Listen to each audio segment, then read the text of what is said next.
Admiral Hakamoto was more than a mentor to me. Perhaps there is no greater compliment I can give besides true master of his craft. Well, that he was one. He was born a samurai, and he later led the imperial forces against the shogunate in the Boshin War, attaining the rank of general. It was his love of the sea, however, that drew the eye of the Imperial Council, who asked him to seek out Western ship designers and contracts to build the new Japanese Imperial Navy, granting him the rank of admiral. I, however, only saw the fruits of his labor towards the end of his life. It is unfortunate that the mightiest of men often fall to the most mundane reasons. Old age, sickness, fever, a slip and fall, all have their day with death. But perhaps Admiral Hakamoto's came too soon. I was a young boy when all of this was still going on, and had received an offer to serve as a helper to the admiral. My family is not one of great wealth, as we are descendants of low-ranking samurai, but the offer was one that could allow my family some prestige, rank, and honor. Therefore, I threw myself into the job, reading everything I could get my hands on and often studying late into the evening with the Admiral's advisors, who would sit and talk over tea and sake. The Admiral took note of my efforts and decided to take me under his guidance, like a master craftsman takes an apprentice to learn his trade. After 3 years of study with the Admiral, he decided to place me in a group of students who would be invited to learn at European universities, which was a great honor. I passed the exams and quickly picked up English in the United Kingdom, to which I was somewhat of a celebrity. The professors and students all wanted to know what life in Japan was like, what legends and stories we tell. I tried my best to stay away from the spotlight, but it always found me as I excelled in my studies. While there, I met some of my greatest allies. Alexander Johnson, the son of a local lord near Manchester, who later joined the Royal Navy, and a talented engineer. A Scotsman from Glasgow, James MacGregor, a proud and decorated bagpiper who is a brilliant literary wit. An American rounds out this trio of close brothers to whom I share this close connection with, William Billy Thompson, son of a New York ship captain and train driver. After my studies were completed, I returned home with accolades from the university, and Admiral Hakamoto welcomed me into his home as if I was his own son.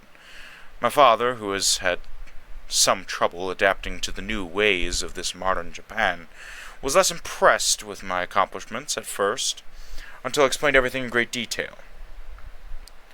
He expressed his absolute pride, and, with the help of family members, he pitched in money to have a custom katana made for me, a great and long-storied tradition in our family to celebrate such achievements.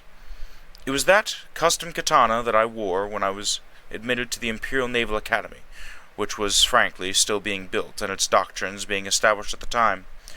I graduated near the top of the class and was immediately approached by Admiral Hakamoto to serve on his council committee of experts to acquire Western-style ships to bolster our fledgling fleet. It was here my connections paid off, and my friends served as translators and mediators between the United Kingdom and the United States, respectively.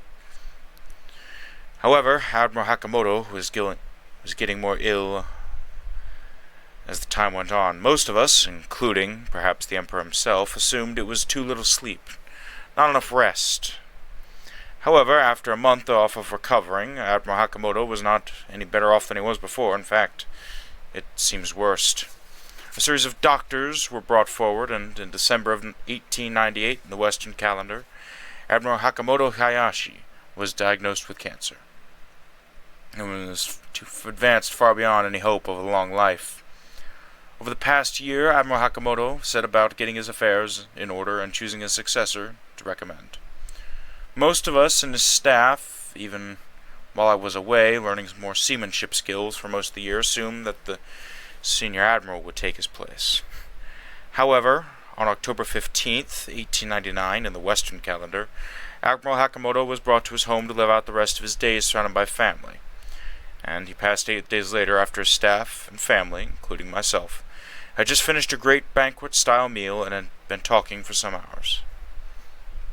12 days later, I was sitting in Tokyo, mulling my grief of losing someone who was as influential as my own father and my mother were to, when my surprise, Admiral Tokusawa asked me to come with him to the Imperial Palace. I of course followed, not knowing why or for what reason, as, when you are given an order, it is your duty to follow it. When arrived, Admiral Tokusawa went to an interior chamber first and spoke with someone for many minutes before he ushered me in. When I entered the room, I saw our Emperor, Meiji, on his throne. I immediately bowed low in deep respect, as, quite frankly, I did not consider myself worthy of such an honor to meet our divine Emperor. Admiral Tokusawa was dismissed, leaving myself and His Imperial Highness alone. He questioned me on many things concerning the Navy, asking about every detail.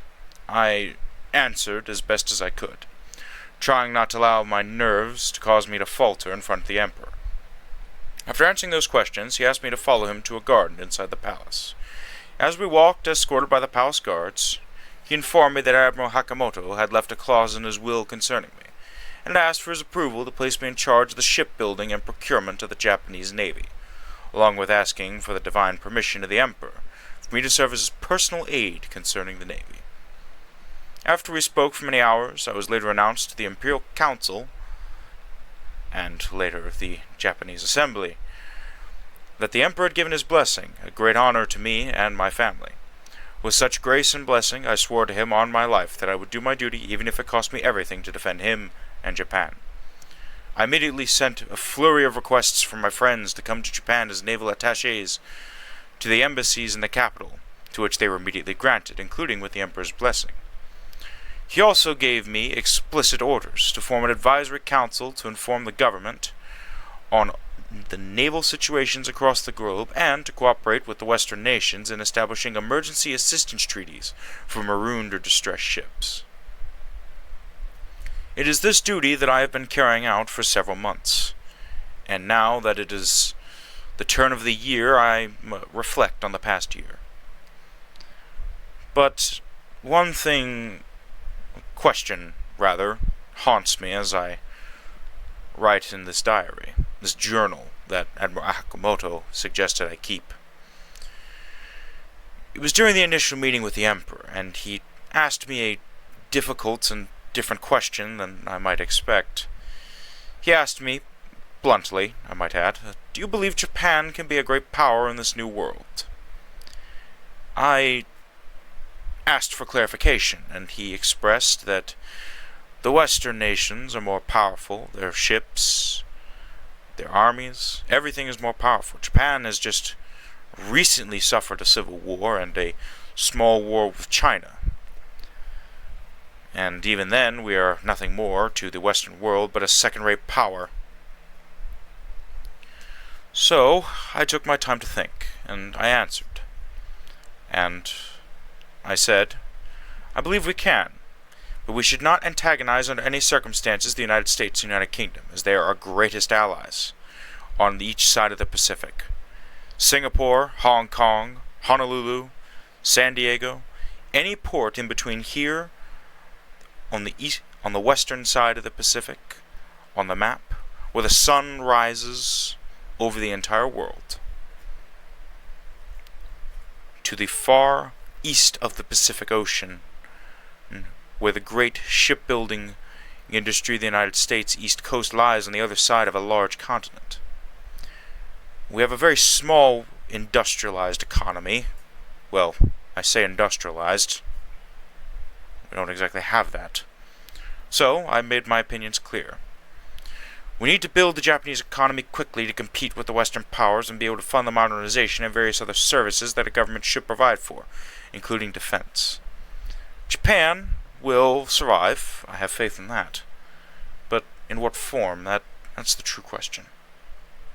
He asked me if perhaps I should listen, well, not I, if I and the rest of the Navy should be quiet and listen to the advice of the Imperial Council, who has some of its ranks filled with conquerors, men who wish to see glory as in the days of the samurai by conquering lands.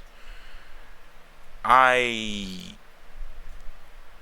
was concerned when he proposed to me this question, but I answered honestly.